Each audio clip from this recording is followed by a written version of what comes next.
Welcome to 508 of the Business Nerd Podcast. I'm Sean. I'm Ian, and this is the only podcast that says It's never too late to stop being a dick. nice. That's like one of my favorite things. Yeah. So how are you, sir? I'm good. Yeah? Yeah. I'm tired. All right. Yeah. It's time for story time with Uncle Sean. Yes. I had to go today. I had to get up early, and I had to go and get new tires put on my car. Okay. Now, I needed 2 new front tires. They weren't looking bad, but they were looking like they're not going to pass inspection. Yeah. And I had a back tire that had a slow leak. Okay. So like I put air in it, and 2 weeks later I had to put air back into it. So I was like, I'm just replacing all 4 tires. Right. Not a problem. Here's where things get interesting. So, a few months ago, I bought these aluminum valve caps for on the tires. They were black and it had a little white spot at the end, and inside of that it said Wayne Aerotech. Nice. I thought it was kind of cool, considering I had a license plate cover on the back of the car that said Wayne Enterprises. I thought, it's themed. Yeah. And I'm sure some of you, when I go get my oil changed, I go to put air in the tires, somebody will look at that and think, oh, that's pretty funny. Yeah. That's what I thought. Here's the lesson I have learned. The valve stem on your tire is made of brass. Yeah. The valve stem cap that I purchased was made of aluminum. Apparently, brass and aluminum create a chemical reaction with each other, and it locks those fuckers up. Okay? So, I go to get new tires today, made an appointment in advance. This should take no more than an hour. 45 minutes tops. Sure. Because of the valve stem caps that I had tried multiple times to get it off. I looked on the internet, YouTube, every place I could find information on this, and I tried everything I could think of to get these caps off because my tire was low. Sure. Couldn't get the fuckers off. Somebody told me, take a torch to them. You heat them up, and they'll come right the fuck off. So I tell the guy at Pep Boys. Oh, is that where you went? That was the best price I could find on tires. Did they kill you in labor? No. Okay. I was just checking. Yeah. Because that's like... I know. You'd think, but... So... I tell them, what the deal is. They tried taking them off, including fire, and nothing is budging these motherfuckers. They just ain't coming off. Yeah. Now, the problem is, in the back of that valve stem, inside the tire, is where the sensor is. Oh, shit. That tells you what the air pressure is in the tire. And if it's low, it'll turn that light on in your car. Yeah. So... if they can't take the cap off, I'm going to lose the sensors, they were thinking. Right. Well, luckily, they found rubber valve stems that they could put the sensors on. They could mount the sensors to.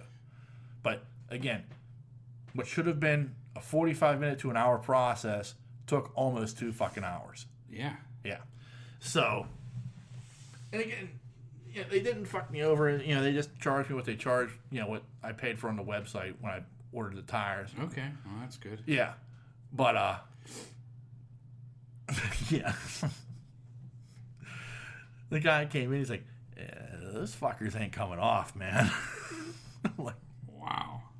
Like, yeah, great. So, the lesson I want to teach everybody is, don't get cute with your valve stem caps. Yeah. Keep them rubber. Do not buy aluminum valve stem caps thinking you're going to be cool. Stick with the rubber caps that come with the fucking tires. That's crazy. It is. It's fucking nuts. So, like, that was my day. Like, I get up early, I go do that. I make my Target run. I go grocery shopping. I had to go and get the car registered today. Okay. I got a haircut. I was out all fucking day. And I am whooped.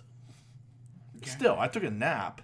Yeah. Like, involuntarily took a nap. I was snuggling with Sabina. Next thing I know, it was 8:45. Like, oh, shit. Was she still there, sleeping? Yeah, oh, yeah. Really? She's my snuggle buddy. That's dedication. Yeah.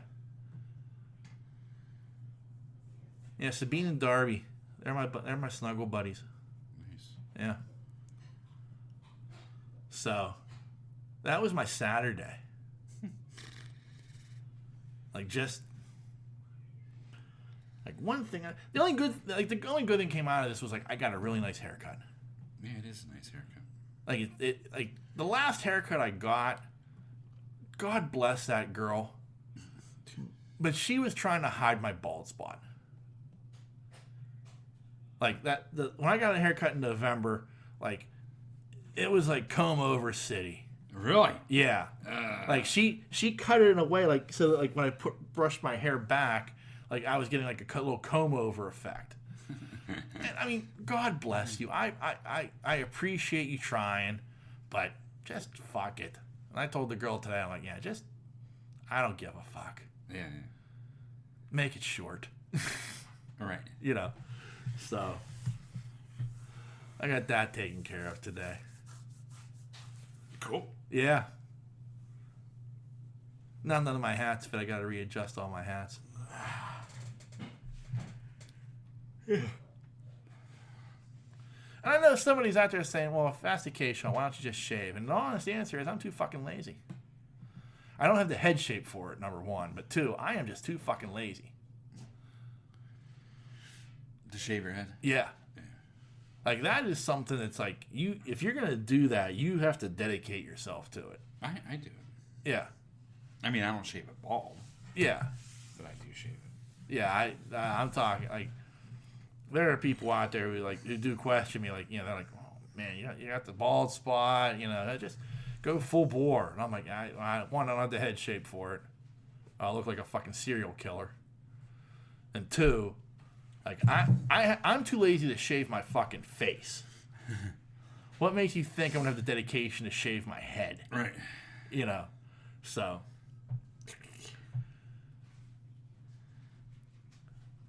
So, yeah, that's my day in a nutshell. Definitely sounds like a day. Yeah. Yeah. Yeah, I worked. So. Nothing exciting there. Yeah. Monday, though, we did go see Ant-Man and Wasp together. Yes, we did. Yeah, that was exciting. I thought it was. Yeah. Well, I just enjoyed being in the movies with him. Yeah. I think that was the nice thing. I was like, you and I were in the movie theater together for the first time in quite some time. Yeah. But, so, what did you think of the movie? I loved it. Yeah? Yeah. I went to be entertained, and I was.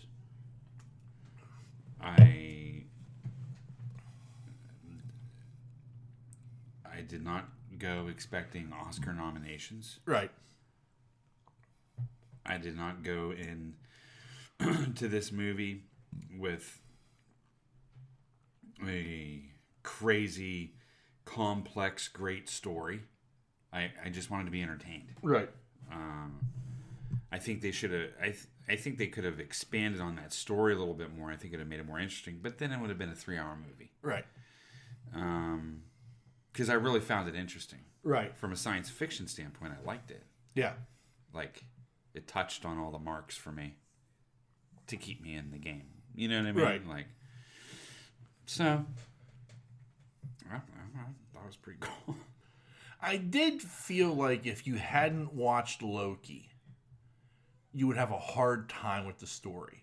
Yeah. And even though they tried to kind of re-explain everything, I think if you were just somebody who's like, hey, there's an Ant-Man movie, let's go see that, I think you would have been disappointed because you wouldn't know what the fuck is going on. Right. Whereas if you had seen Loki, you would understand Kang and everything else. Yeah.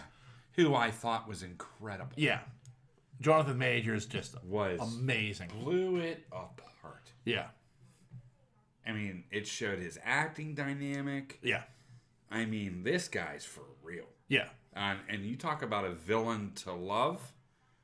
I like this guy. Yeah. I mean, I know he's fucking sick in the head. Right. But I like him. Yeah. Right. Right. But his acting is phenomenal, especially with those scenes. Are we gonna spoil this? Yeah, let's spoil it. Let's spoil it. We're spoiling. Especially with the scenes with what's her name, Michelle Pfeiffer. Michelle Pfeiffer. Yeah. Incredible. Yeah. Absolutely incredible. Yeah. Like the touching side and yeah, the caring side. Yeah. The friendship. Right. As they were working together. Yeah. And then the villain. Oh, and then when he became like pissed. Yeah. And just went down to take care of business. Yeah. I was like, Yeah. Yeah. It was incredible. Right. Yeah. So, anyway, but I liked it.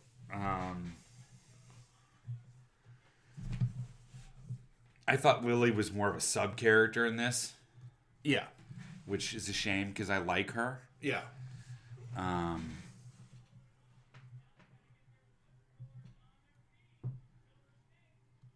But I thought Michelle Pfeiffer was really good. Yeah. Like, really good. Right. No, I agree. I wholeheartedly agree. It wasn't any of the acting that was bad. Yeah. No. And Paul Rudd's lovable. I mean, like, yeah. Paul Rudd's Paul Rudd. I mean, like, right. He can fucking shit on a biscuit and people would love it. Yeah. You know what I mean? Like, right. Yeah. You know what I'm saying? Like, and he's in that same stature like Ryan Reynolds at this point. Like, guy he is, and people just like to listen to him. Yeah. You know.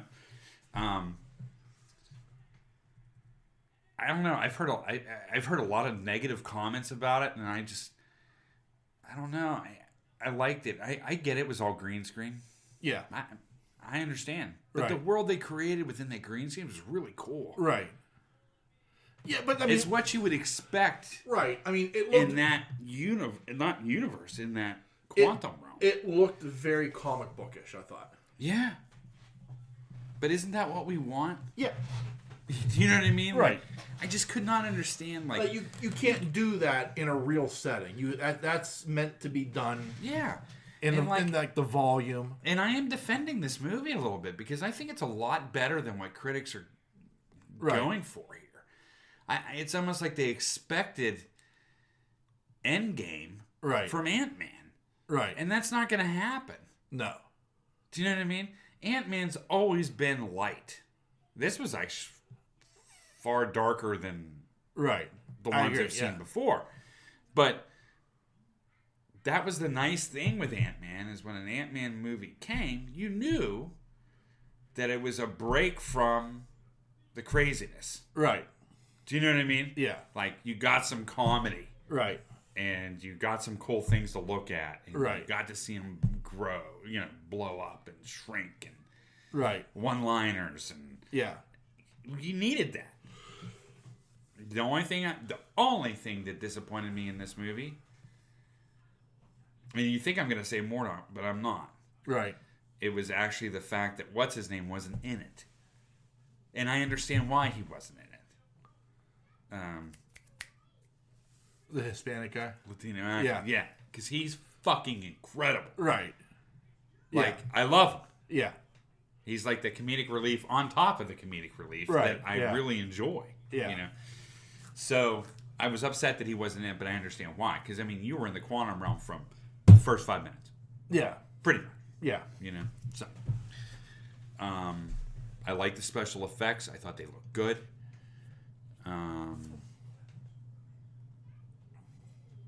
I mean, this is a place that none of us have seen before. Right. And I thought they created a world, this quantum realm. Yeah. Which I thought was really good. Right. And it made sense. Do you know what I mean? Yes. As much as it doesn't make sense, it makes sense. Right. I get what you're saying, yeah. Do you know what I mean? Right. Yeah. So, I mean, I don't know. I absolutely loved it. I thought it was great. I think, my complaint would be, and it's hard because I understand this is impossible to pull off, is MODOK. Yeah. Like, it's a ridiculous concept for a character to begin with. It is. You know what I mean? Like, it works on the comic book page. It does not work in real life. There's no way to make that work in real life. I thought they did the best job possible in making it work. But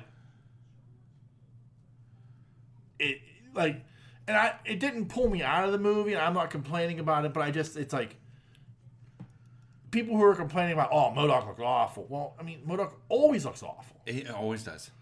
That's the way he looks in the books. Right. Like, I thought they did the best. Except for the face. Right. I thought they did the best job possible of making that character translate into the real world somehow. Correct. And I thought the tie-in was good. Right. I agree. I don't think it's the end of us seeing MODOK. Right. But in that form. Right. But, like, it's just that, like, it's that thing of, like, you just can't make this work. Right. Like, I almost wish they had never tried. And brought in another baddie? Yeah. Like, you could have made that the character of Darren. Like, it made sense that that's him. Mm. It made sense that he's there. And you could have found a different way to make him work. Like a souped up Yellow Jacket? Yeah. Yeah. You know, so, like, that's my only complaint. Like, just because it's that thing of, like, if you can't make the character look good, right? Why put it out there? Right. And that's my only complaint. But, they tried. It looked as good as it can look. Uh-huh. Like, I think he looked better with the visor down. Yeah. Than with the visor was up. Right. But it's just impossible to make that work at all. I agree with you. You know what I mean? But so I can't shit on it because you tried, and like the character itself worked. It's just the look of the character was like, ugh. You know what I mean? Yeah, but it's funny because I always read reviews, and the reviews I've looked at, it's almost like they're treating it like Green Lantern, and it's like, no, we're so far away from that. Yeah, I mean, you understand what I'm right. saying? No, I get what you're saying. Like, I'm like, did we watch the same movie? Because I thought it was actually all right. Yeah. I don't know. Like, other than MODOK, I thought everything else looked amazing. I thought from a special effects standpoint, it looked fantastic. Like, there was nothing I didn't like except for MODOK. MODOK was the only thing I was like, man, I wish they hadn't have tried this. Yeah. But, like, the character worked. I liked everything else about it, just from like a special effects standpoint, and like using the real thing. It's almost kind of like that whole thing of like when in Infinity War, when Banner's in the Hulkbuster suit. Yes. Oh, and his that head's was kind bad. of float. Yeah, that was worse than MODOK. Yeah, it was. Yes, I'm saying, but it's kind of in that same like stratosphere of like, whew, yeah, that was a bad congealing of special effects in a real person's head. Yeah, I don't know how the Banner thing slipped through the editors. Yeah. For me, but like, anyway, and we'll go back to Ant-Man. Yeah, but that was worse than the tank going off the side of the cliff in Last Crusade. Okay. The Banner thing was worse than that commander in the top of that tank going over the cliff. Yeah. That was one of the worst things I've ever seen. Yeah. Yeah. Truly. Yeah, I get what you're saying. So anyway. Yeah. But, yeah, I mean, I get what you're saying about... I get what you're saying about him, but it was a little too Max Headroom for me.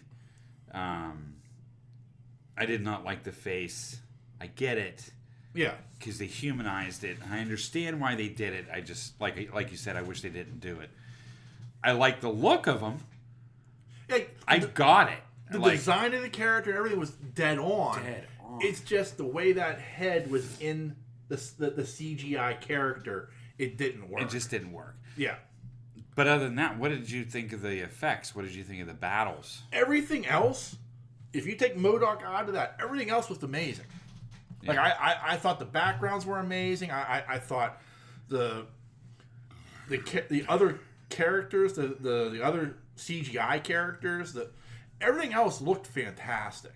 Like, this is an extraordinarily well done movie as far as like the visual effects. Like, because the movie's carried a great deal by its visual effects because of location. Right. I mean, this isn't the real world. Right. This has to be done this way. I understand that. Yeah. I had no problem with that. Yeah. But it does, like, there is like the guy with the lantern head. Oh, I loved him. Yeah, looked amazing. He reminded me of a robot. Yeah. And yeah. Lost in Space. Yeah. Like, there was a lot of good special effects in that, and it's special effects heavy, clearly because of, like, you just can't create, that has to be done right with green screen, or I understand they did a lot of that in, like, the volume that they do, like, the Mandalorian. Yeah. In. So, I mean, that technology's being used, and to me, it looked fantastic. Well, then I read some reviews. I was like, oh, they just pulled from Star Wars here and this, that, and the other. I was like, who the fuck cares? Try to create this entire universe. Right. Do you know what I mean? Right. Sorry if something looks like a little like the Mandalorian. Yeah. Do you know what I mean? Like, it's not like you interjected right the Mandalorian. It's not like you had Baby Yoda coming out. Right. You know what I'm saying? Like, I really don't agree with the reviews on this. Like, the only other thing, like, I was kind of like, was this really needed? Was Bill Murray? Yeah. Yeah, that was a weird move. Yeah. Like, but it was almost like a Goldblum move. But Goldblum was better. Yeah. But it was still Goldblum. Yeah. Like, and it's the same thing. Like, Bill Murray was being Bill Murray. Yeah. In a Marvel movie. Right. Goldblum was being Goldblum. Yeah, in a Marvel movie. Yeah. Do you know what I mean? I get what you're saying. I agree. Like, I don't care who he was. The right. collector's brother. I don't care who he was. Right. That guy was Jeff Goldblum. Right. But my problem was, I don't think Bill Murray's character and that whole Hadoo was overly necessary to moving the story forward. No. Escaping plot-wise. It could have been someone else. Yeah, I mean, it I would have liked to seen a flashback there to tie it in. Yeah. With her and him, right. young. Right. Do you know what I mean? Right. I think that would have worked there. Right. I think if they would have put a flashback in at that moment where they were fighting together. Yeah. This is what they did. Right. Small. You know what I mean? That would have made more sense. Right. I get what you're saying. Yeah. But yeah, I felt like it was a move to just get Bill Murray into a Marvel movie. Someone owed him a favor. Yeah. It's still good to see Bill Murray, though. It is. I mean, don't get me wrong. It's always good to see Bill Murray. But it was just like that 10 minutes, I was just like, okay, this... All right. You know. Yeah. But overall, like, I enjoyed this film. Like, I'm nitpicking at things that, like, sure. you know... Overall, I enjoyed the movie. I enjoyed the action. I enjoyed the story. I enjoyed. I don't think the story was weak. I just felt that there was more to the story that needed to be told that wasn't told. I felt like this movie was nothing more than a setup. Yeah. All this is doing is setting up. This is the first movie that's really setting up this chapter of the Marvel Cinematic Universe. Sure. Like everything else. Well, it was definitely Kang's moment to shine. Right. But like everything else was kind of like I hate to say filler, but like I think of like the Eternals. I think of Shang-Chi. I think of like all the other movies that have come out since Endgame, like with the exception of the Spider-Man movies, because they're like kind of like their own deal. But in a way, they're not, because I mean that deals with the multiverse, in the third movie. So like I feel like it's just this odd thing of like this is the beginning of the next chapter. Right. In all honesty, like that's like this set is the first domino to fall that is setting everything else in motion. Oh yeah, and I want to see more Kang, man. Oh yeah, like Kang Dynasty is going to be amazing. Amazing. Yeah, but and don't get me wrong, I loved him in Loki too. This guy's on screen, I'm fucking paying attention. Yeah. And I think that's what you needed, and I think that's what they found. Right. I was very skeptical of getting Kang into the mix, because I was like, oh, it's Kang. Yeah. I mean, he's all right. Where's Mephisto? Yeah. But you know what I mean. Yeah. Like, it was, I mean, he's a good villain, but, But the way they're doing Kang, yeah. Very well done. Like, because you're asking that question, like, what's going to be, like, what does Kang bring to the table that, like, makes you say, oh, this is a crossover level event? Yeah, well now you see. It's his ability to... Yeah. Yeah, I mean, I dug it, man. Yeah. I dug Michael Douglas coming on at the end. Yeah. I was like, that was some badass motherfucking shit. Yeah. And not only did he come out with the ants, but he had to, in a matter of a minute, he explained the whole story of the ants. Yeah. Yeah. So, it was so weird. Like, it was like, in a minute's time, yeah, he completely told the entire evolution of his ants. Yeah. And then they attacked. Yeah. Which I thought was badass. I thought was really cool, which really made sense, which is like an end cap on the movie. Yeah. It's Ant-Man. Yeah. Do you know what I mean? And I thought that was good. Oh, man, was that good. There's a lot of good in this movie. Like, there really was. I enjoyed the hell out of it. Love when he went giant. Yeah. That was like, if you can't appreciate that, I mean, and the reason I'm appreciating that is not just because he went giant, but it's almost like every time he goes giant, well, this was real giant. Yeah. This was like, I think the biggest he ever got. Yeah. But this was like Ultraman Godzilla shit giant. Yeah. Which I was like, ooh, shit. Yeah. I mean, that's why I got so excited. Yeah. Because that's what it reminded me of. Right. So it's paying homage to certain things, you know what I Right. mean? So I was like, that's awesome. Yeah. Awesome sauce. Yeah. Yeah, there was some good stuff in this movie. It's very, very good. I highly recommend. If you're a fan of Marvel movies and you've seen Loki, I highly recommend it. Yeah. If you haven't seen Loki, you should go back. You might and watch. get lost. You might get lost. Like, in all honesty, I recommend you go watch Loki anyway, because that was a really good show. Yeah, I probably should have watched Loki again before I saw this. Yeah, I thought about it, and I thought about watching it after. Yeah. Like, I might do that just to, like,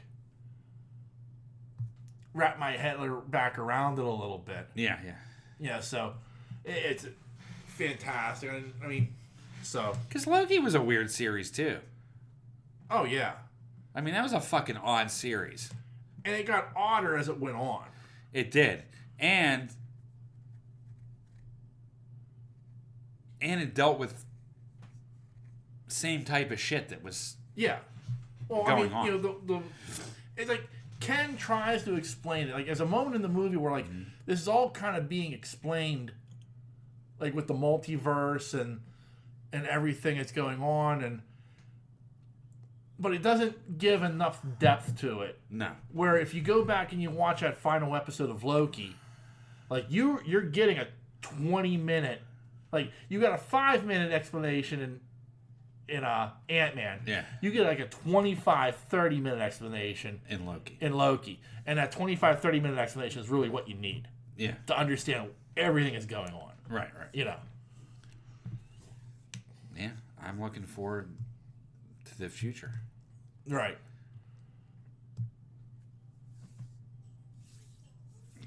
For what I'm saying, it's not a bad movie. No. It's pretty damn good. Yeah, I enjoyed the hell out of it. Yeah. And I was, like I said, I was entertained. I got my money's worth. Yeah. Sort of. Yeah, your popcorn money's worth. Yeah, I got my popcorn money's worth. Yeah. Do you know what I mean? Yeah. I felt it was great to see in the theater. I think the movie needs to be seen in the theater. Yeah. Just because of the visuals. Yeah. But the interesting thing about it is, and maybe it's just been a long time since I've seen it, but I would put these visuals up with Avatar. Yeah. These visuals were absolutely fucking amazing. They were. You know what I mean? Yeah. Like, I would put it on that level of visuals. Right. It just didn't have the sentimental stuff that Avatar had. But, right. And remember, people, Avatar's story was pretty fucking weak as well. Yeah. And I don't think this is weak. I think this is actually a better story than Avatar.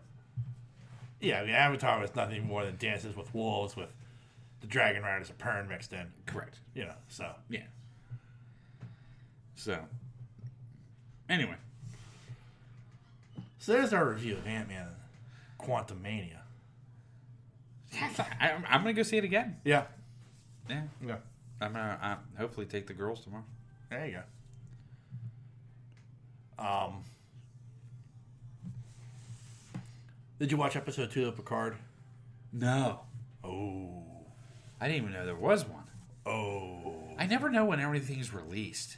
I think Picard gets released on Wednesdays. Wow. Wednesdays or Thursdays, I can't remember. I watch it on Thursday. Was it good? It's really good. Yeah, don't spoil it. I'm not spoiling anything, but oh wow. Yeah? Yeah. Yeah. So. Bring Geordi back? No, not yet. But there is you do get a really fucking badass return of a character. Really? Yeah.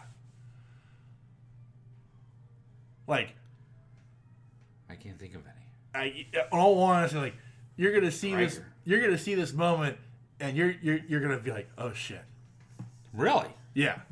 Yeah. See, now why couldn't they make the second season like this? I don't know, but did they get someone new directing and writing and stuff like that? I have no idea, but like, these first 2 episodes have been phenomenal. This second episode is fucking phenomenal, and like, I was just like at the end of it, I was just like, oh damn.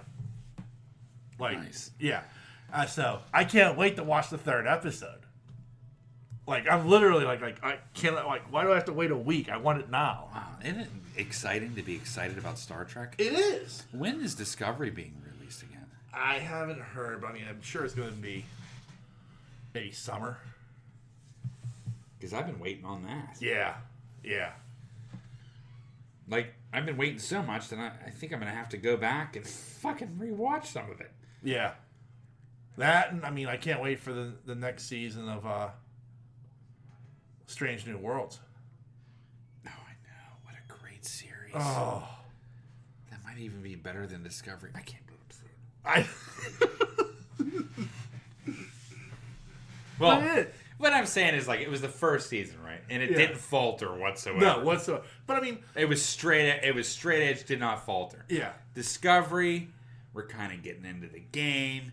It kind of faltered and then came back. Yeah. I mean, I think there's more depth to Discovery, but But I mean, like, the thing is, like, I mean, you and I discussed, like, Anson Mount.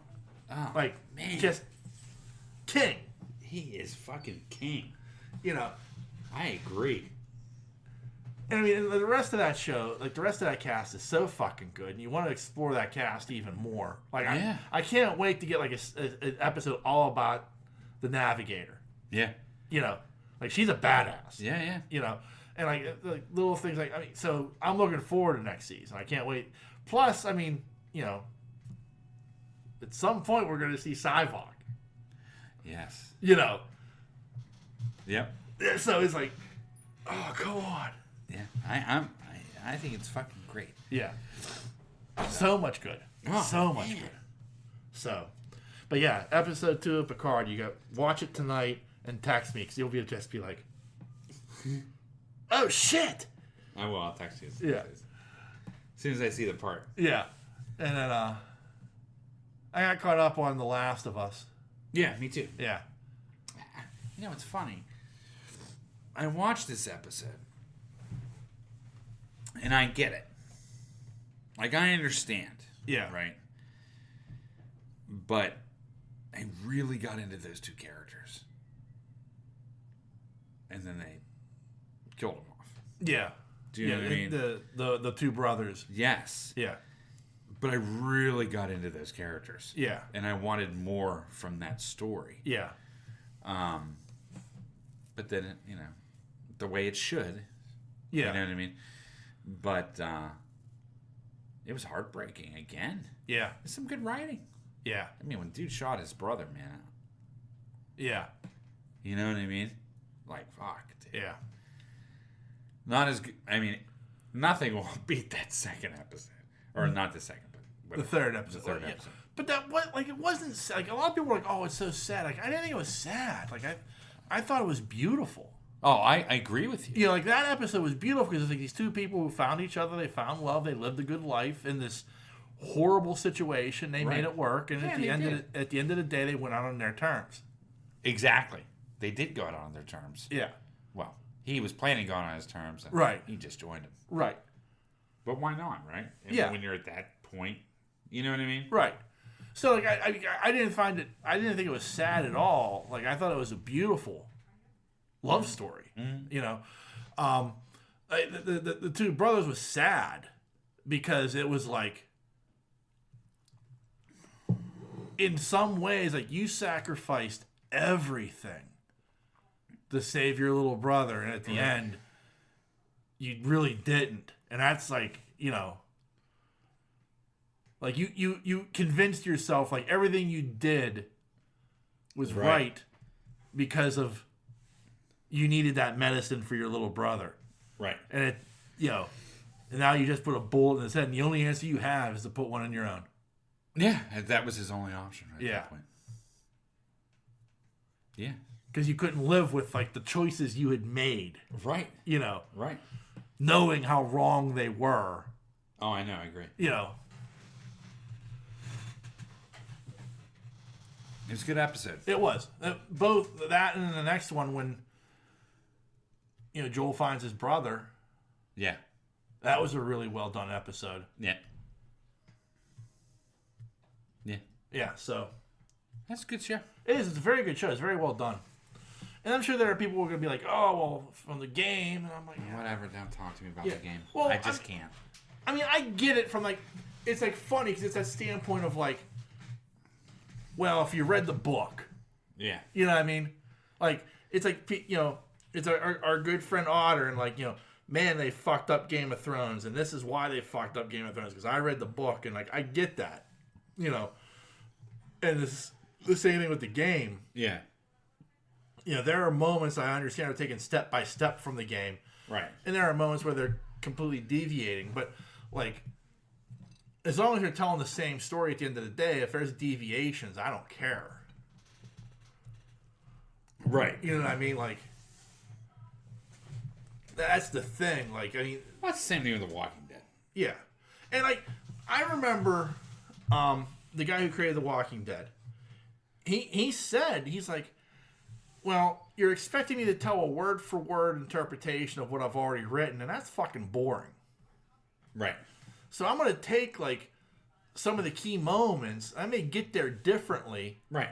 Or where the circumstances around those key moments may be different, but you're going to get the key moments that you remember, just maybe in a different way. Right. Slightly different. Yeah. Like, so the prison stuff was completely different from how it was in the comic book. And, you know, other things, like, completely different from how it was in the comic book. But at the same time, it kind of told the same story in a way. Yeah, like character deaths. Yeah. And, like, it's just because he was just like, if I just told the same fucking story, that's fucking boring for me as a writer. Right. Why would I do that? Now, I mean, my problem became, you know, you reached a point of, like, monotony. You know, like, it was like, oh, come on, we're still in the same fucking day? Right. This is 6 episodes in and we're still in the same fucking day? Like, oh, I'm done. This is my tap out. The beginning of the end for me, for the dead, no, really. I loved the dead. I did. Yeah. I mean, I loved it. We've talked about it on the show. I loved it. Yeah. But the beginning of the end for me was the fucking prison. That was the beginning of the end for me. The end of the prison sequence was great. But the whole episode after episode after episode of him fucking farming and Carl, and his dead wife, and it was starting to blow my mind apart. That was, like, I understood where they were coming from, but I was just like, it just drove me crazy. The war with Negan was my, like, that was like, I can't take, I takes all I can take, and I can't take no more. Really? Yeah. Like, I got that far. Like, okay. I went that far too. Right. I said this is the beginning. And I got to the war with Negan, and, like, the beginning of it was even like, there was no beginning. It was just like, I'm like, okay. This is a character-driven drama set in a zombie apocalypse. It's not a zombie show. It's a character-driven drama. So I understand. Like, this is what a character-driven show is. Right. You know, right. Characters are making choices. Rick's making a choice to be a pussy. You know,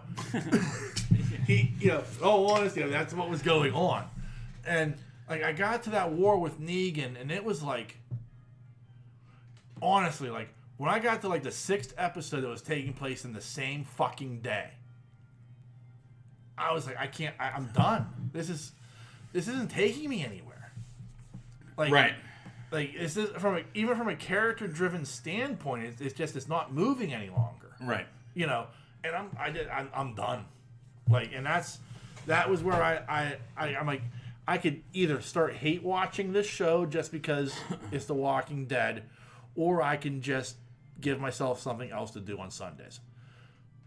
And I chose to do something else on Sundays. Understood. You know, I got all the way up to Rick's death. Yeah. Well, in quotes. Yeah. And that was pretty much it for me. Yeah. Because I like Rick, and I like the character of Rick. Right.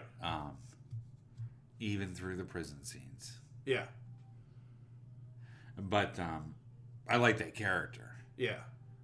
You know, it was always for me. It was never Daryl. It was never any of these other people. It was, for me, it was Rick. Yeah. Like, I liked his progression. Right. His choices, what he had to do, survival, the acting he did. Yeah. It was really well done. Right.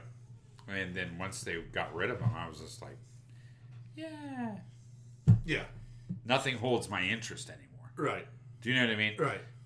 The show could have been Emmy winning. Right. For real. Right. If it didn't take the turns that it turned and it became like this Emmy award winning show. Right. I still wouldn't have watched the show. Yeah. Because the character you had the most investment in was gone. Yeah. And so I just couldn't. Yeah. I couldn't relate it. Not relate. Yeah. It just lost me. So. Anyway. Yeah. I mean, if you still watch it, God bless you. I got, it lost me. And at that point, like, there was, like, no coming back. For me. So. And I mean, they've got like 3 or 4 spin-offs planned. Yeah. So. I tell you what, though. That baseball bat scene was good. Oh, yeah. Oh, yeah. Like, there were a lot he was phenomenal. Yeah, like, there were a lot of great things from that show. Oh, yeah. Like, even up through, like, I mean, like, all the way to the end, like, I can still, like, point out something and say, well, wow, that was impressive. You know? Yeah. But at the end of the day, like, it's just, you're not holding my interest any longer. Yeah. No, that was the problem. Yeah, I get that. That's the way I felt about when Rick died. Yeah. I was just like, man, you just took him away from me. Yeah. Like, I'm done. Yeah. Yeah, I mean, like, why would I invest any more time?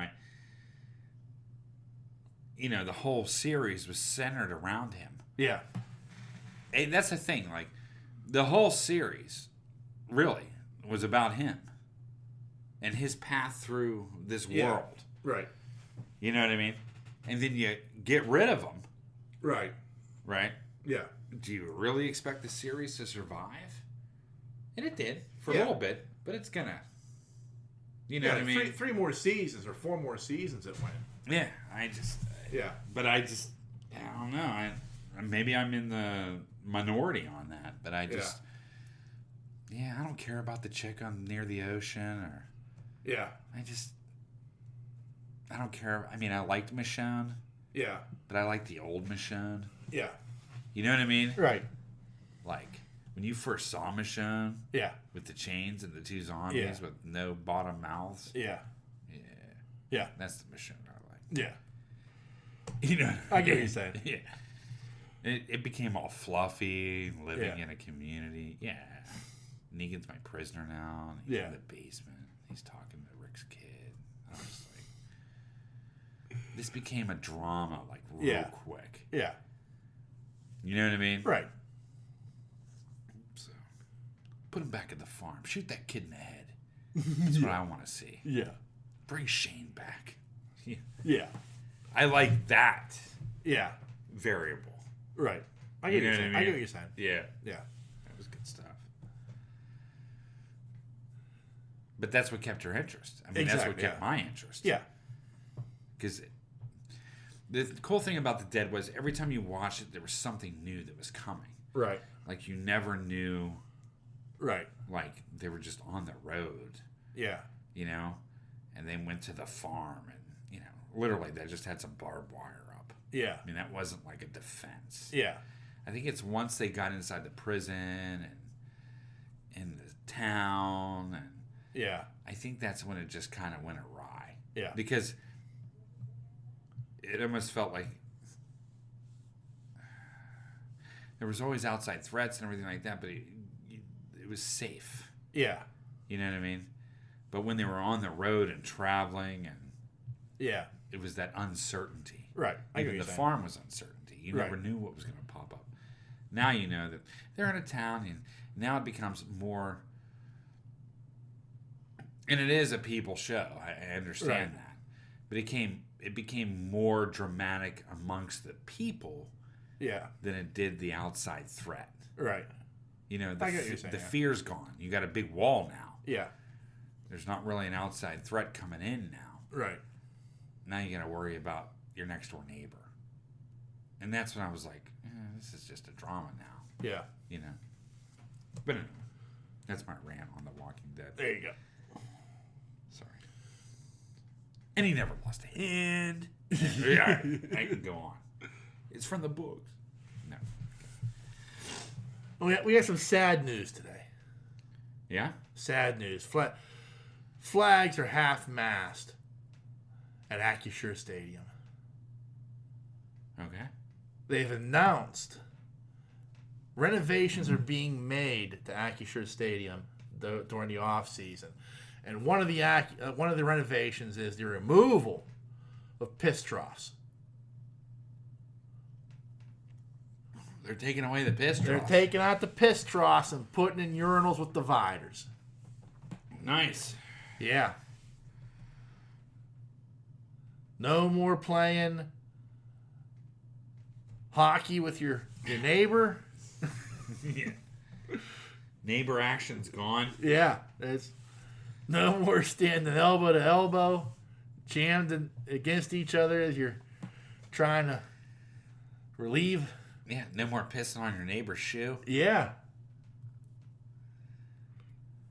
It's a sad day.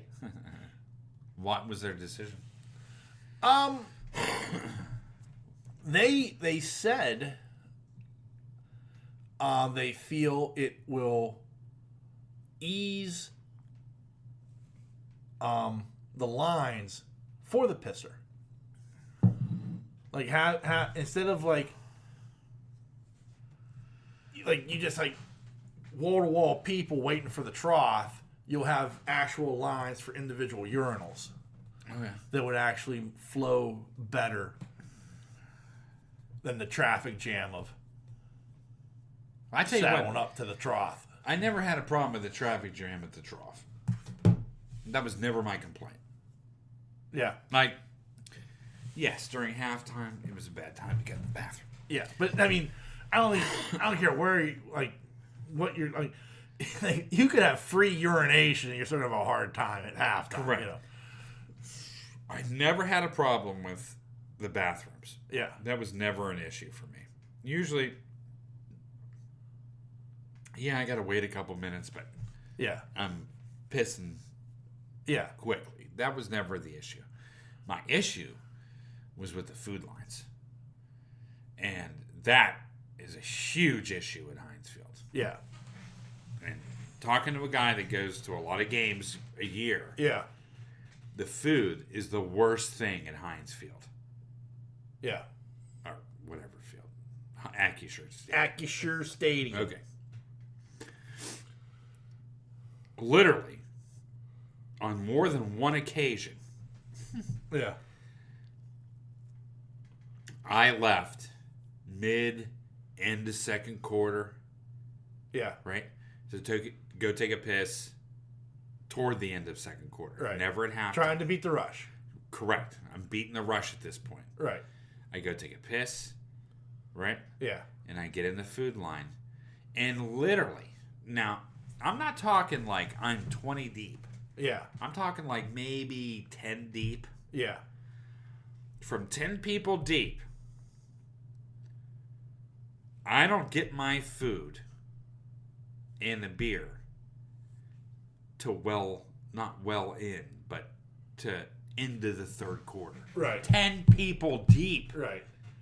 You're talking like 20, 30 minutes of 10 people deep. Yeah. To get food. Yeah. There's something wrong with that. Yeah. Am I expecting a good McDonald's? No. Right. Right? I get that. But you got to be faster and turning over people. I mean, yeah, it's hot dogs, nachos, and yeah, fucking beer, yeah, and pretzels, And when I see the person pouring the fucking cheese like this, yeah, yeah, taking his time. Hey, Johnny, hey, ooh, you know what I mean? Yeah, yeah. Like, I have a problem. I do. And I think that the bathrooms are not the issue. I think it's the food lines that are the issue. Right. And you can't say, at first I said, my defense, because I'll always defend the Steelers, but my defense was, they just don't have enough people. And then I was like, yeah, that's bullshit. You know what I mean? Like, yeah. I'm 10 deep. I went, 3 or 4 minutes left in the second, maybe 4 or 5. Yeah. I'm getting in line, 10 deep, and I don't get back to my seat till 10 minutes into the third. Yeah. You know what I mean? Right. There's something wrong. Right. Yeah. That has to be addressed. That's my biggest issue with Huntsville. It's not even. It's almost worth it to get your food at the beginning of the game, so you don't even Yeah. If you want to get food. Yeah. Get it at the beginning of the game and just be done with it. That was always my philosophy. Yeah. But I mean, that has to change. I mean, there's ways to speed that up. It's called haul ass. Yeah. At halftime. Yeah. No, really. Like, you should be set up and ready for that rush. You're paying good money to go to those games. Right. You shouldn't miss any of it. Yeah. You know what I mean? Right. So, that's my gripe. So, I feel like the piss trough is like a rite of passage. Okay. I don't know. It's like that weird thing of like, there's a time in my life where I peed in a sink at Three Rivers Stadium. Wow. Yeah. Okay. I mean, that's just one of those things you did back then. Yeah. Now they have, that's frowned upon. They actually have people watching those things now. Really? Yeah, there's a guard there. Where? In the men's room. Like, there's no guard. I thought the last time I was there was like somebody standing there. Like, I was like, nah. So I was looking around, like, yeah, maybe I'll pee in a sink. And I'm like, oh, there's somebody watching. I've never seen a guard there yet. I mean, I remember at Three Rivers Stadium, like, I went for, a Pirate home opener. And, I'm standing in line, and somebody saddled up next to me and pissed in the garbage can. That's awesome. Just like, fuck it, it's available. When they get that drunk, dude. Yeah. I was like, holy shit. That's funny. Yeah. So yeah, there's a big difference in the decorum of the fans between Three Rivers Stadium and Acisure Stadium. Yeah. It was work. I don't know. It was kind of different though, because like, you're right though. Yeah. At the beginning of the year, it's all ticket based, people. Yeah. I mean, it's all, season ticketers. Yeah. And if it's a bad season, yeah, they start selling them tickets off, right? Right. And so you get a new crowd base. Right. And boy, that's a different crowd base. Oh yeah. You know what I mean? Yeah. Like, but there were also I've only been to a few Steelers games, even many more Steelers games than I have. But like when I would go to Pitt games, like I would never piss. And like there's the one, because like I always had season tickets usually behind the visitors bench. And if you look at like Hinesfield for a Pitt game, like in the open end of the stadium, if you're looking at the open end of the stadium, so if you're looking at the scoreboard on the left hand side, I understand that, but so if you're looking at the scoreboard, the big scoreboard, on the left hand side, like in that corner, that was the visitors' tickets. Yeah. So like for like every game, like the visiting team has an allotment of tickets, and that was like where the section that the visitors sat in. So like for like a West Virginia game, there was a bathroom right behind there. I would never go in that one. Really? Because it was full of West Virginia people. Okay. You know what I mean? Like you just don't. Like, I would like, oh, I'm not going there. I'll wait. If I'm walking in the building, there were just like spots I like. Especially depending on the game, especially if it was a West Virginia Pitt game, I'm not going anywhere near. Like, I'm not stopping at that vendor. I'm not stopping at that pisser. I'll go down further. Wow. I'll go past where my seats are to get to a restroom. Yeah. Because I'm not, it's me and a bunch of redneck hillbillies. Wow. Calling them out, all right. One year, I walked through, and this was the year after the 13-9 game. And I walked through, I didn't know it, but I was like, just because of where I parked and where I was coming from. Yeah. I'm at the Pitt, West Virginia game, and I'm walking through like an entire section of parking that was all West Virginia fans. It was like they had bought the parking lot, and it was just a Yahoo tailgate. Yeah, well, I've seen it, but go ahead. Yeah. So I'm walking through, and they are I'm wearing my Tyler Palco jersey. I got my Pitt hat on, the whole regalia. And I'm walking through, and they're throwing empty beer cans at me. And I'm just holding up 2 middle fingers saying, 13-9, bitches, 13-9. Nice. Yeah. So, yeah. Needless to say, after Pitt won that game, too, I walked another way around. Yeah? Yeah. I was not walking back through that catastrophe. Wow. I didn't even know you went through that. Oh, yeah. That's crazy. Yeah. Oh, yeah. Well, I mean, as soon as I showed up at my new job. Yeah, I'm sure. Oh, I'm sure. Then, right before football season. Yeah.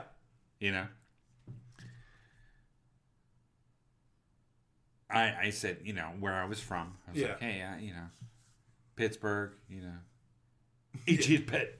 Eat shit, Pitt. Yeah, I'm sure. I'm like, jeez. Oh, yeah. I'm like, okay. Good luck. Yeah. I honestly think the Pitt West Virginia rivalry is better than Pitt Penn State. Oh, for sure. Oh, 100%. I think it's because we're so close. Well, I mean, so is Pitt and Penn State, but it's that thing of it's Penn State arrogance, which they've earned to a degree. Penn State does not need Pitt. No. Pitt needs Penn State. Right. I'll freely admit that. And I think West Virginia needs Pitt, and I think Pitt needs West Virginia. Right. But also, it's like that deal of Penn State gave us those 2 games. Almost yeah, we got nobody on the schedule. We'll play Pitt. Yeah. We can't get anybody. Sure.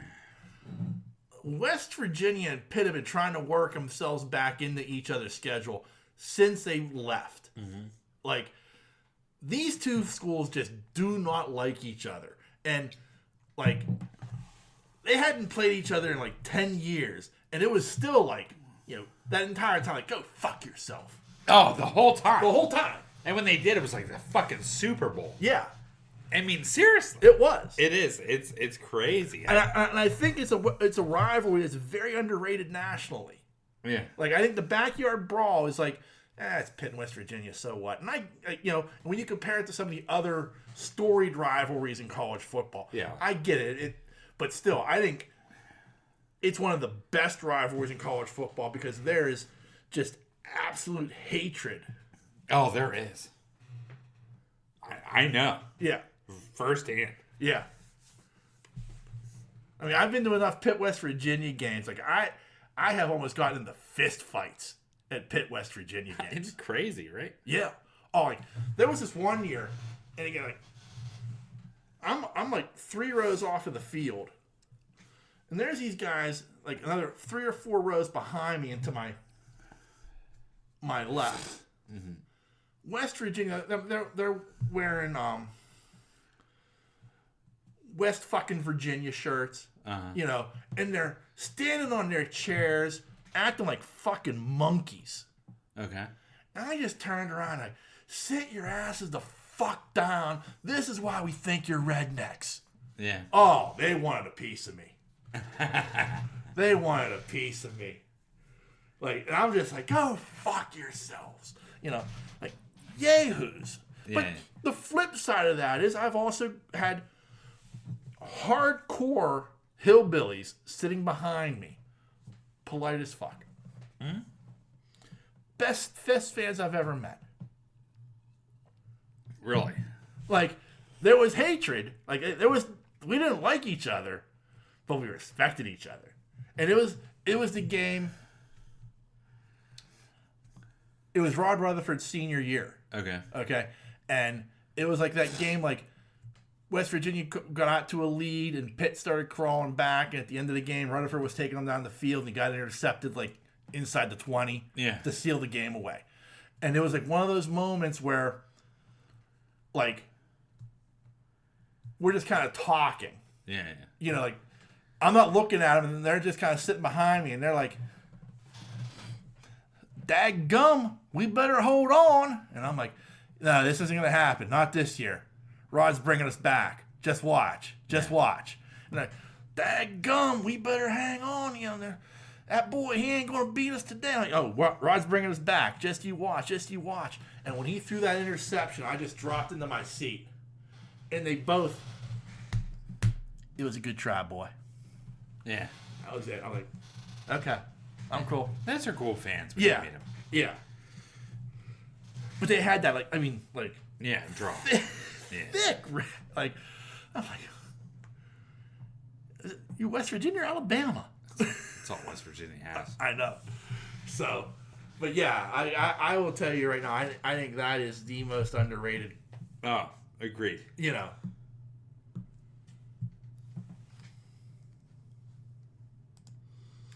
All right, so let's move on to one last bit of nerdiness. Nice. Apparently, we have had greenlit another reboot of Hellboy. Oh, really? Yes. Brian Taylor will be helming a new Hellboy movie. It's been announced, Hellboy: The Crooked Man. A fresh take that has Brian Taylor, a.k.a. one half of Crank and Ghost Rider Spirits of Vengeance duo Neville Dine and Taylor, directing from a strip from Hellboy comic book creator Mike Mignola and his writing partner Christopher Golden. What I find funny is, like, the thing they're saying is, well, we want to get closer to the spirit of the comic books, which is what they said last time. Right. And that was a fucking disaster. Yeah. You know, I mean, they kind of... I know Mike Mignola had problems with Guillermo del Toro. Apparently, he didn't like the take del Toro had with Hellboy. And that's why they never made a third movie. Right. Because del Toro could never get anything past Mike Mignola as far as what he wanted to do with the third movie. Yeah. Which sucks, because I love the first two Hellboy movies. Yeah. Like, I thought David Harbour was a great choice to play Hellboy. I thought he did a fantastic job as Hellboy. It's just the script and the editing failed him. I do think, like, I just think it's funny, like, we want to get closer to what the feel of the comic books. Well, okay, so, like, what does that mean? Right. You know what I mean? Because everybody said that last time, and it failed tremendously. Yeah. I think the character can still be rescued. I think you could do a good job with the character, but I feel like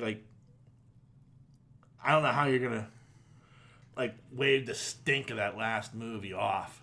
Right. Yeah, I don't know. But I'm willing to give it a try because I like the character. Yeah. I really do. I've read. I'm not claiming to be like a know-it-all when it comes to the character, but I have read a few of the books, and I enjoy the books. So if you're gonna give me, what I'd love to see them do is get more horror story-ish with it. Okay. You know what I mean? Go straight R, and go with a full-on horror story take with Hellboy. Right. You know what I mean? Yeah. The Del Toro movies, if anything, he's portrayed kind of as a supernatural superhero in a way. Yeah. Which I get and I enjoyed. And Ron Perlman, phenomenal. Yeah. We've both talked about our love of Del Toro, and especially Hellboy 2: The Golden Army. It had a feel from Pan's Labyrinth. Yeah. Because he did them back to back. Yeah. So like even Del Toro like admits like I shouldn't have done that because there's definitely a Pan's Labyrinth feel to Hellboy 2, but yet it fucking works. And like if you want to do something that's completely different, you need to go with like a straight up horror story. Like in my opinion. Yeah. Because like I think that's the best option with the character. Right. Like you have to make it a scary fucking story. Yeah. You know. No. Hopefully. Yeah. We'll see. Does it excite you that they're going to reboot it again? It does, but I think it's too soon. Yeah. I think there's going to be a bad taste still. But I mean, fans are going to go see it. Yeah. I agree. But it's that weird thing of like the David Harbour movie was so fucking bad nobody saw it. So like I don't know if that's like, okay, man, you know, nobody saw that movie, so maybe they'll forget about it. Because like Hellboy 2 is so fucking good. Yeah. Like that's a fantastic movie. Yeah. Like it's superior to the first one. Yeah. And it's a rare thing to do with a sequel. But I mean it is far superior to that first movie. Who are they getting to play Hellboy again? They didn't announce it. They're just announcing that, hey, we're doing the movie. This is the title. This is the director. These are the writers. Yeah. You know. I mean, I don't know how much faith I have in the guy who was involved Rider? with Ghost Rider, Spirit of Vengeance, and Crank. Yeah. You know. You know, yeah. That made me a little like, No, I know. But like I said, like, you know, if you're gonna do it, man, just go full on horror story. Which is what I think the mistake they made with the second Ghost Rider movie. That should have been a straight on horror story. Yeah. You know. I find Ghost Rider. I find that would be a very hard movie to make. Period. To me. Like it becomes that odd thing of like.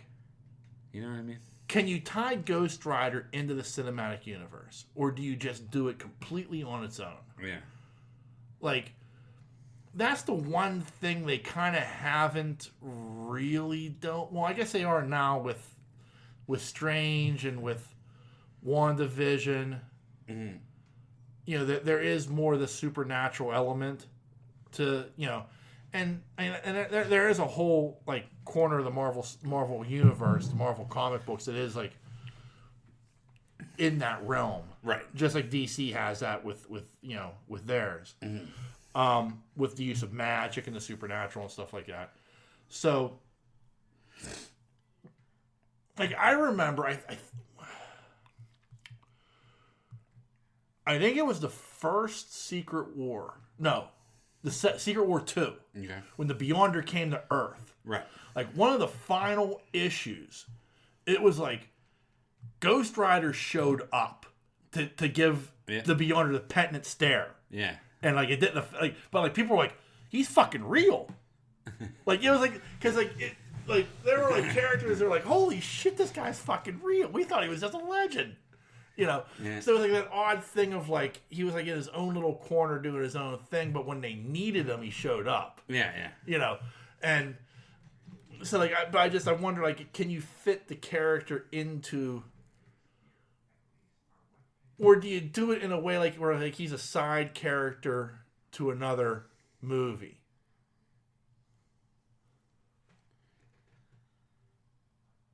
What movie? I don't know. Like that's the problem. Like, but like it's like because he's an interesting character. No, I'm not saying that he's not. Right, but it's just like how can you like otherwise you're going to put him out there on his own. He's his own individual thing, kind of like what DC's doing with the Batman and with the Joker. Those two movies. Yeah. Like, they're their own separate thing, separate from the DCU. So you put Ghost Rider out there as like his own little world. Yeah, I wouldn't even know how to bring him in. Yeah. I think the only way to bring him in...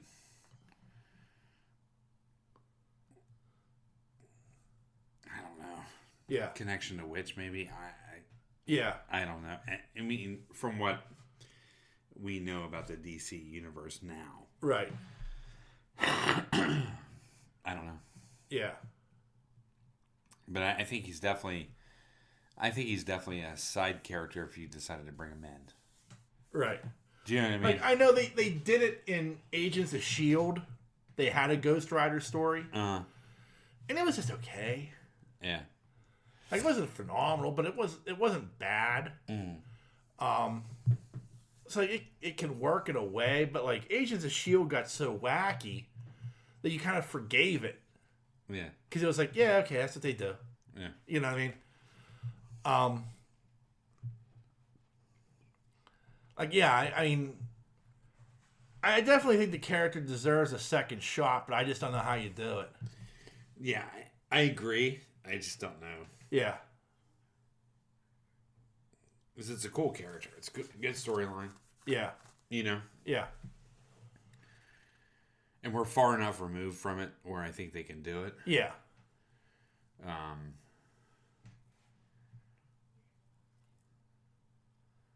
Because like me, you, and 10 other people know they actually made a second Ghost Rider movie. Yeah. You know, like, you know.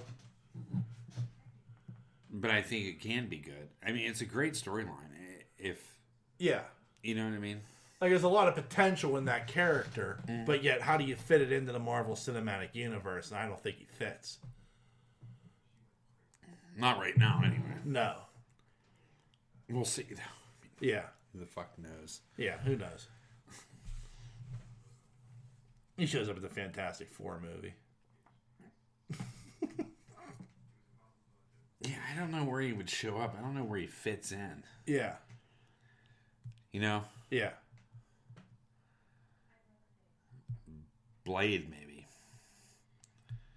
Maybe, yeah. Because you open up that Pandora's box at that point. Yeah. Maybe in that realm. Yeah. Because where does Blade fit into everything? Yeah, I know. You know, that's the other interesting question. It's like, you know, it's all connected. I think, you know, I don't know. I mean, I have no idea what they're going to do with Blade. Right. You know? But I think Blade,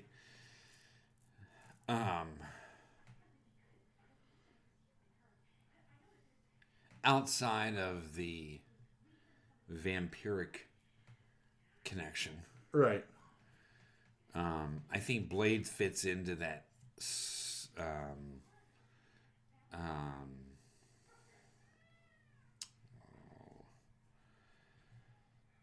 He fits into that Black Widow. Yeah. Vibe. Yeah. Like he kind of fits into that type of thing. Do you understand what I'm saying? I understand what you're saying, but it's like, just that oddity of kind of like.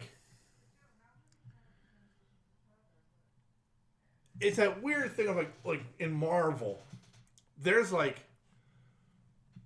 the characters that handle like these epic level events of like,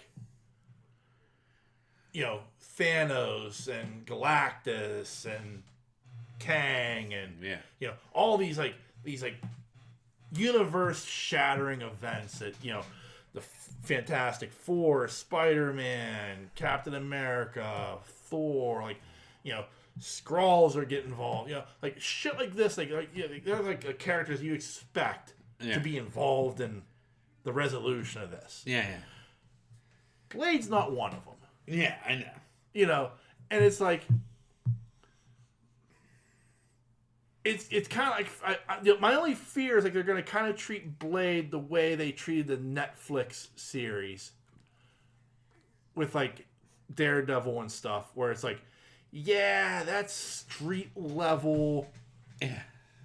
You know, Hell's Kitchen doesn't get much further than that type of thing. Yeah. You know, yeah, Blade, he's not involved with all of this. He's just over here by himself. And they'll like mention, oh yeah, the blip, or Ant-Man disappeared for a few days, or whatever. Like they'll just mention things that are happening in the Marvel Cinematic Universe, but have no effect, and he has no effect on what's going on out there. Right. Yeah, well, you have to look at the heroes too. I mean, the majority of the heroes, like in Avengers, right? You have Hulk. You have Cap, he's still a ground level character, but a little bit above. Yeah. Iron Man. Right. Strange. Right. Thor. Right. You have these characters that are bigger than life, right? Right.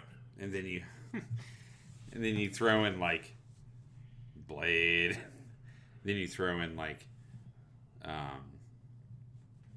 Black Widow. Yeah. Hawkeye. Not Hawkeye. Yeah, Hawkeye. I mean, he's yeah. In all honesty, and that's the joke, and and that was, part of what made him interesting in both Age of Ultron and, even Endgame and in the the Hawkeye series. Is he is just a guy. Yeah. He just has incredible aim. Right. Well, Cap's the same way. Right. I mean, but Cap has Cap has superhuman abilities. Correct. Well, yes. He's not. I agree. He's not. But he's still Superman. But yet, he's still human. Yeah. He can be shot and killed. Yes. But yet, at the same time, he has these amazing abilities given to him by the the super soldier serum. Right. So, he has that going for him at least. He does. He's the natural leader. He's the leader of the Avengers. You think about it, Blade. Right. Himself. Right. I understand it, but I'm just saying, from the standpoint of even in the comic books, how much interaction did Blade really have with other superheroes? Right. Exactly. Well, minimum. Well, with the Beyonder. No. Beyond that. Oh my God. Oh, him, Black Knight. There was a whole fucking series. Okay, the Defenders. No, it wasn't the Defenders. It was. Okay. It was him and Black Knight. Maybe not Black Knight. Oh my God, who was in that? Who was in that group? I can't remember. I'm getting too old. Yeah. I need to start reading again. But yeah, I know what you're talking about. There's a group of them. Right. At the end of the Eternals, it's, when Jon Snow's, looking at that sword, apparently it's supposed to be Blade saying, you might not want to do that. Because he's, he's supposed to be, that character's supposed to become the Black Knight. Right. So, there was that. So there was a team. Dark Avengers? No. I don't know. I can't. I don't remember a Dark Avenger. I remember West Coast Avengers. Wasn't West Coast. Yeah. Something else. Yeah. Anyway, I can't remember. Right. But it was along those lines. Yeah. There was a team. Blade. There's other people. Yeah. Agreed. I think Blade was part of the Avengers at one point. I don't know. Yeah. I don't know either. So. I think Blade fits in more than fucking Ghost Rider. Yeah. You know what I mean? Yeah. You think they're bringing Iron Man back? No. I think it would. The problem with that would be it would be the ultimate cheat. Oh, yeah. Maybe you bring I could see you saying, okay, yeah, here is a a variant from a different universe. You could do that. But I think in our prime universe, you can never bring back Tony. No. His death means too much. No, I get that.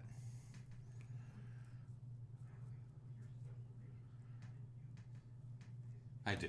But I think the other side of that too is I think Robert Downey Jr. would want a a Brinks truck filled with money. I don't know.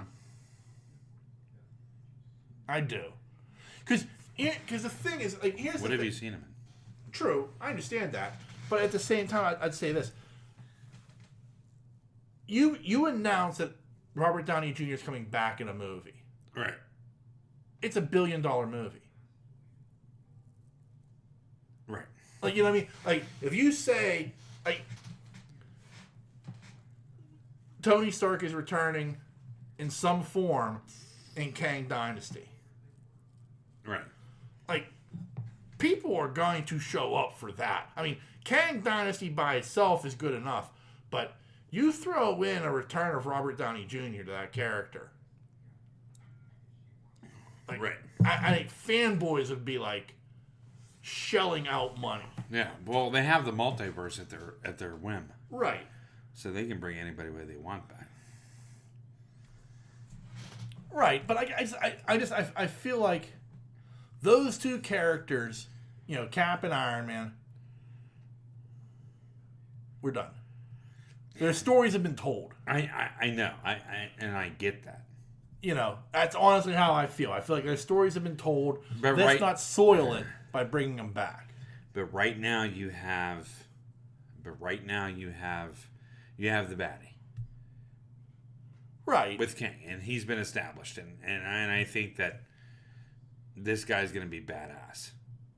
Thanos level, I don't know yet. We haven't seen. Right. But he could be there. Right. You know, just with the acting alone. I mean, I think this guy's pretty good. Right. But do we have a leader at this point? I mean, Falcon. He's taking the shield. I know, but he's Captain America now. I know. I mean, like, I feel like, okay, Falcon, Cap, Bucky,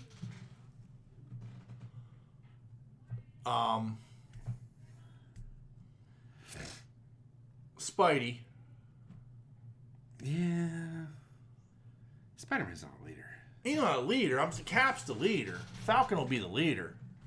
He's taking that up. I honestly feel that.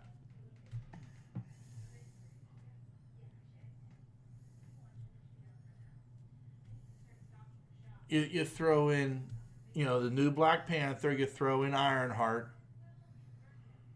You throw in Thor. Hulk. Like, you can assemble a team. Oh, I'm not. Yeah, I'm not saying that you can't assemble a team. Right. But do you think that Falcon can be that guy? Well, I mean, that's to me, that's the question that Steve Rogers answers by giving him the shield. And I think the part of the point of Falcon and the Winter Soldier was him questioning that decision right up until the end when he decides, right, yes, I'm worthy. Like, that's the key. Like, I mean, I think the real key is, like, how do you assemble the Avengers? Right. You know what I mean? Yeah. Like, that's the real thing. Like, they're scattered to the wind. There is no Avengers mansion. There is no Avengers campus. There is nowhere. Yeah. Like, like at the end of the day, like when that comes down, like, is it going to be Nick Fury? Because, I mean, don't forget, we've got Secret Invasion coming up here soon. Yeah. With Nick Fury. And, you know, that's full-on Skrull war. Right. You know, so, like, is Nick Fury the guy who's going to be like, you know, I'm activating the Avengers Initiative again. This is what I need. Yeah. Well, he assembles the initial team, and then I guess you always have Reed Richards in the background too. Right, and that's the other thing. Like, will the next Avengers movie be a true quote unquote Avengers movie, or is it just a tag for another Ultimate crossover? Yeah, right. You know, and then we have the X-Men in the background, right? At somewhere, right? With Xavier, that's already been exposed. Yeah. So I mean, it'll be interesting. Like I certainly agree with you. Like, cause then you start to ask the question, okay, like with Kang, where will the Eternals fit into all that? Right. And you go back to like Shang-Chi and like the Gauntlets. Well, who were the Gauntlets communicating with? Right. Are they communicating to the Council of Kang? Right. Like there's a lot of shit that kind of like you start kind of weaving the web, so to speak. Right. Wait and see. Yeah. All right. Well, that's it. That's all I got. Cool. Anything you'd like to add to the proceedings there, sir? No, I'm good. Well, remember, there are a number of different ways you can reach out and touch us. Hey. I can send us an email. An email address is pittsburghnerd@yahoo.com. You can also find us on Facebook and Twitter. Just search Pittsburgh Nerd Podcast. We're very, very easy to find.